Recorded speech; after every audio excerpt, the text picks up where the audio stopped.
बदमाशों को एनकाउंटर में मार गिराया है। दोनों बदमाशों को पुलिस से मुठभेड़ अलग अलग जगह पर हुई है। एक बदमाश गाजीपुर में मारा गया तो दूसरा लखनऊ में एनकाउंटर के दौरान ढेर हो गया। दोनों ही बदमाश बिहार के रहने वाले थे। दरअसल इन बदमाशों की तलाश में लगी पुलिस को खबर मिली थी कि एक बदमाश गाजीपुर के रास्ते बिहार भागने की फिराक में है। इसी इनपुट के आधार पर पुलिस ने मुंगेर के रहने वाले सनी दयाल को गहमर के बारा इलाके में घेरा। सरेंडर करने को कहा गया, लेकिन बदमाश ने पुलिस पर फायरिंग शुरू कर दी, जिसके बाद एनकाउंटर में सनी दयाल मारा गया। सनी के पास से पुलिस ने बैंक से लूटी गई ज्वेलरी और कैश बरामद किया। वहीं इसी केस में दूसरे एनकाउंटर में लखनऊ के चिन्हट में किसान पथ पर हुआ है। इस एनकाउंटर में बिहार का सोविंद कुमार मारा गया। कल भी लखनऊ पुलिस ने इस केस में 3 बदमाशों को गिरफ्तार किया था, जिसमें से एक बदमाश के पैर में गोली लगी थी। तो कल 3 की गिरफ्तारी हुई। आज भी 2 के साथ एनकाउंटर हुआ बीती रात, लेकिन इस एनकाउंटर में दोनों ही मारे गए। गाजीपुर और लखनऊ में 2 अलग अलग जगहों पर एनकाउंटर हुआ था। गाजीपुर में बैंक लूटकाट का आरोपी ढेर हुआ, बिहार भाग रहा था। सनी दयाल नाम है इसका। पुलिस ने रोकने की कोशिश की, लेकिन ये रुका नहीं। जवाबी कार्रवाई में इसे गोली लगी और इसकी जान चली गई।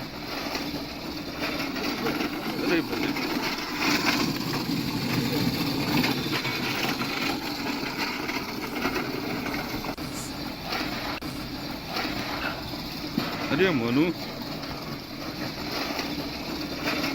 इंडियन ओवरसीज बैंक में थाना चिन्हट क्षेत्र में, जिसमें इंडियन ओवरसीज बैंक के काफी लॉकर्स काटे गए थे और काफी भारी संख्या में गोल्ड, ज्वेलरी, कैश वगैरह वहां से चोरी किया गया था। तो ये एक बड़ा ग्रुप था बिहार का, जिसके द्वारा ये घटना कारित की गई थी। और कल थाना चिन्हट पुलिस के द्वारा इनमें से कुछ अपराधियों को पकड़ा गया था पुलिस मुठभेड़ के उपरांत, और उसमें से अन्य साथी उनके जो भागने में सफल रहे थे, उन्हीं में से 2 लोग थे जो कि आज भागने का प्रयास कर रहे थे बिहार। इनको जब चेकिंग के दौरान वहां पर 12 पे रोका गया, जो कि हमारी बॉर्डर की चेक पोस्ट है बक्सर बिहार की, तो इनके द्वारा वहां से फौरन ये शातिरतान तरीके से इन्होंने गाड़ी घुमा के भागे। तो शक होने पर फौरन 12 चौकी इंचार्ज के द्वारा अलर्ट किया गया और पुलिस वहां पर इनको ट्रेस फॉलो करना शुरू किया। तो ये एक स्थान पर सड़क से उतर गए और इनका एक साथी वहां से भाग गया और दूसरा साथी ने हड़बड़ाहट में पुलिस पर फायरिंग करना शुरू कर दी। तो जवाबी फायरिंग जब इसके ऊपर की गई तो इसको गोलियां लगी। और लखनऊ में बैंक लूटकांड का एक और आरोपी ढेर हुआ है। चिन्हट में किसान पथ पर मुठभेड़ के दौरान वो मारा गया। डीसीपी ईस्ट ने इस बात को लेकर जानकारी दी है। सर, पुलिस को एक बड़ी कामयाबी मिली है। 4 लोग फरार थे, चल रहे थे, इसमें से एक मुठभेड़ में पकड़ा गया। क्या कुछ रहा? ये आज दिनांक 23 दिसंबर 2024 को पुलिस आयुक्त महोदय की क्राइम टीम और थाना चिन्हट की टीम जो थी, वो लगातार क्षेत्र में कोम्बिंग कर रही थी अलग अलग जगहों पे। इसी पे पुलिस को जब कोम्बिंग कर रही थी तो एक गाड़ी अनियंत्रित रफ्तार से आती हुई दिखी, और जब पुलिस पार्टी ने उसे रोकने का प्रयास किया तो और ज्यादा अनियंत्रित होकर पुलिस की तरफ हुई और उसमें से एक व्यक्ति ने उग्र होकर पुलिस पे फायरिंग कर दी। इसी के जवाबी कार्रवाई करते हुए पुलिस द्वारा सिखलाए हुए तरीके से उस पर फायर किया गया, जिसमें एक व्यक्ति जिसका नाम सोबिन कुमार निकल के आ रहा है, उसकी जेब में पाई हुई डायरी से वो घायल हो गया, और दूसरा व्यक्ति जो था वो गाड़ी छोड़ के मौके से फरार हो गया है। और इस वक्त गाजीपुर से मनीष मिश्रा हमारे साथ जुड़ चुके हैं। लखनऊ से ऋषभमणि त्रिपाठी हमारे साथ मौजूद है। ऋषभ, जिस तरह से 3 बदमाशों को लूट के 24 घंटे के अंदर गिरफ्तार कर लिया गया, 2 और को घेर लिया गया था, लेकिन एनकाउंटर में वो मारे गए। पुलिस की ये मुस्तैदी बताती है कि लखनऊ पुलिस को अगर चैलेंज करेंगे, यूपी पुलिस को चैलेंज करेंगे, तो कोई भी बदमाश बचेगा नहीं। जी मेनका, आपने बिल्कुल सही फरमाया। एक बहुत बड़ी चुनौती थी राजधानी लखनऊ पुलिस के लिए। लखनऊ जहां से पूरी सरकार शासन चलता है, वहीं पर अयोध्या हाईवे पर एक बैंक में लॉकर काटे जाते हैं, 42 लॉकर काटे जाते हैं। सही कीमत तो अभी किसी को भी नहीं मालूम, लेकिन ये चोरी करोड़ों की बताई जाती है, चूंकि आमतौर पर लॉकर्स में लोग अपने वैल्यूएबल्स रखते हैं, जेवर रखते हैं। और लेकिन सीसीटीवी फुटेज में 7 बदमाश अंदर और बाहर दोनों तरफ मिलाकर 7 बदमाश दिख गए थे। लखनऊ पुलिस का, मैं क्या कहूंगा, पूरी उत्तर प्रदेश पुलिस इसके ऊपर अलर्ट हो गई थी और ये बात तय हो गई थी कि ये बिहार का गैंग है, जिसने इस वारदात को, जो अत्याधुनिक उनके पास उपकरण थे, इलेक्ट्रिक कटर वगैरह थे, उससे इस पूरी वारदात को अंजाम दिया। जालंधर जेल में एक समय ये सभी लोग बंद थे, वहीं पर यह साजिश रची गई थी कि हम लोग जेल से छूटने के बाद लखनऊ में एक बड़ी चोरी को अंजाम देंगे और फिर बिहार भाग जाएंगे। कल सुबह भी एक मुठभेड़ हुई थी जिसमें अरविंद कुमार के पैर में गोली लगी थी, उसके 2 साथी गिरफ्तार हुए थे। वहीं से सारे आरोपियों के नाम खुल चुके थे। कुछ मुखबिरी नेटवर्क के जरिए भी पुलिस को जानकारी मिल गई थी। इसके बाद से लगातार नाकेबंदी पूरे ईस्टर्न यूपी में जारी थी, चूंकि इस बात की संभावना जताई गई थी कि ये बदमाश चोरी का माल लेकर अब बिहार भागने की कोशिश करेंगे। कल रात को जैसा एक मुठभेड़ राजधानी लखनऊ में हुई है, सोबिन कुमार जो अपनी स्विफ्ट कार से भाग रहा था, किसान पथ के पास उसको घेरा गया, उसने फायरिंग की है। जवाबी फायरिंग में उसको गोली लगी है। उसको पहले सीएचसी फिर ट्रॉमा लोहिया ले गए, जहां पर डॉक्टर्स ने उसको मृत घोषित किया। उसके कब्जे से असलहा और कुछ जेवर भी बरामद हुए हैं। बिल्कुल ऋषभ, और इन्होंने प्लानिंग की होगी। जब पहले 24 घंटे में 3 पकड़े गए तो शायद उन्होंने प्लानिंग की होगी कि हम अलग अलग भागते हैं ताकि हमें ना पकड़ा जा सके, लेकिन गलत जगह पंगा ले लिया और पकड़े गए और ढेर भी हो गए। मनीष मिश्रा गाजीपुर से हमारे साथ मौजूद है, वहां पर भी एनकाउंटर हुआ और वहां पर भी इसी लूटकांड के एक आरोपी को ढेर कर दिया है पुलिस ने। मनीष, वहां पर एनकाउंटर कैसे हुआ और क्या मुमकिन था कि उसे जिंदा पकड़ा जा सकता था? क्योंकि पहली पुलिस की यही कोशिश होती है कि अपराधी को, बदमाश को जिंदा पकड़ा जाए।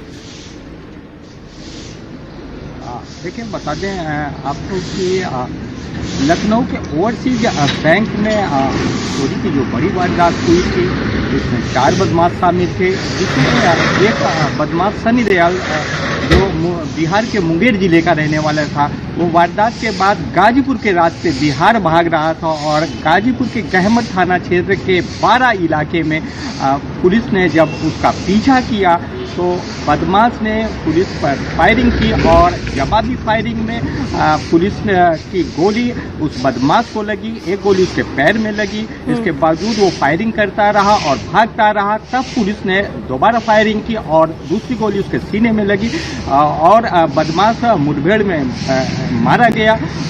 पुलिस के मुताबिक उस बदमाश को पहले स्थानीय सीएचसी ले जाया गया, जिसके बाद डॉक्टरों ने उसे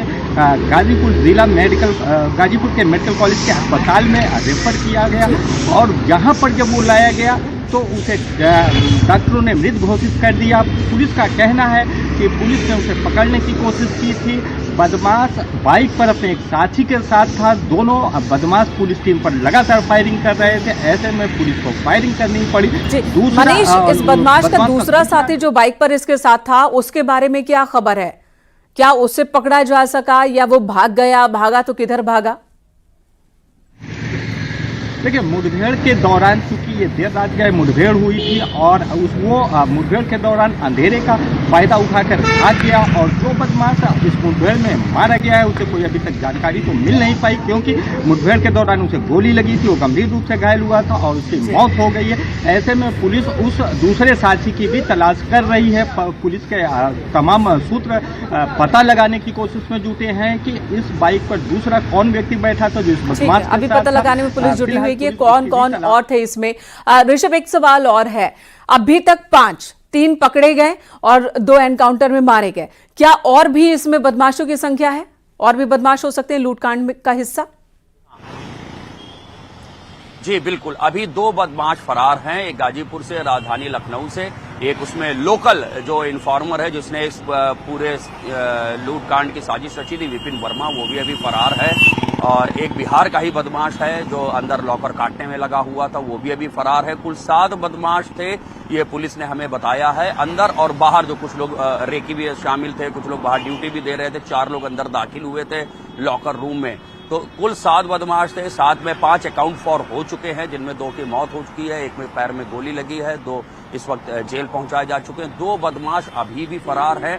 जो सबसे बड़ा सवाल अभी भी हालांकि मेनका है वो जेवरों की या जो भी सामान वहां से चुराया गया उसकी रिकवरी और उसके डिस्ट्रीब्यूशन का है, क्योंकि बैंक के अफसरों और पुलिस के लिए भी बड़ी चुनौती होगी कि जो जेवर बरामद हो रहे हैं वो जेवर कैसे किसको डिस्ट्रीब्यूट किए जाए, उसकी शिनाख्त परेड कराई जाएगी। उसका अपना एक अलग तरीका होता है। शिनाख्त परेड के बाद जो कानूनी प्रक्रिया होती है उसके बाद वो जेवर उनके हवाले किए जाएंगे। लेकिन एक बड़ा गिरोह जो बिहार से ऑपरेट हो रहा था उसने यहाँ लखनऊ में आके एक बड़ी वारदात को अंजाम दिया और अब हम सभी देख रहे हैं कि हश्र क्या हुआ है। 2 बदमाश मारे जा चुके हैं। पुलिस की कार्रवाई अभी भी जारी है, जैसी हमें सूचना है अभी भी उनके मुखबिर लगे हुए हैं, उनका सर्विलांस का नेटवर्क लगा हुआ है और पुलिस की ओर से दावा किया जा रहा है कि ये दोनों बदमाश भी भाग नहीं पाएंगे, ये पुलिस की गिरफ्त में वाकई और पुलिस के काम की यहाँ पर तारीफ करनी होगी, सराहना करनी होगी। हालांकि जो बदमाश एनकाउंटर के दौरान ढेर हो गए तो वो एक क्वेश्चन रहेगा, वहां पर भी जांच होगी, क्योंकि प्राथमिकता यही होती है कि गिरफ्तार किया जाए, न कि एनकाउंटर में कोई बदमाश मारा जाए। पहली कोशिश गिरफ्तारी की होती है। बहुत विषम परिस्थितियों में ही अगर कोई मारा जाता है बदमाश तो पुलिस को क्लीन चिट मिलती है। लेकिन यहां एक बड़ी सफलता यूपी पुलिस ने, लखनऊ पुलिस ने हासिल की है। 22 दिसंबर को लूटकांड होता है, 23 दिसंबर की रात 3 बदमाश गिरफ्तार कर लिए जाते हैं और 23 दिसंबर की रात की अगर बात करें तो 2 को और पुलिस घेर लेती है। कार्रवाई अब भी चल रही है। हालांकि इन सब के बीच रिकवरी एक बहुत बड़ी चुनौती है। नगदी और गहनों की जो लूट हुई है, पूरी रिकवरी एक बड़ी चुनौती है। और साथ ही एक सवाल तो बरकरार है ही कि इंडियन ओवरसीज बैंक में सुरक्षा के मुकम्मल इंतजाम क्यों नहीं थे, वहां पर किस किस ने लापरवाही की।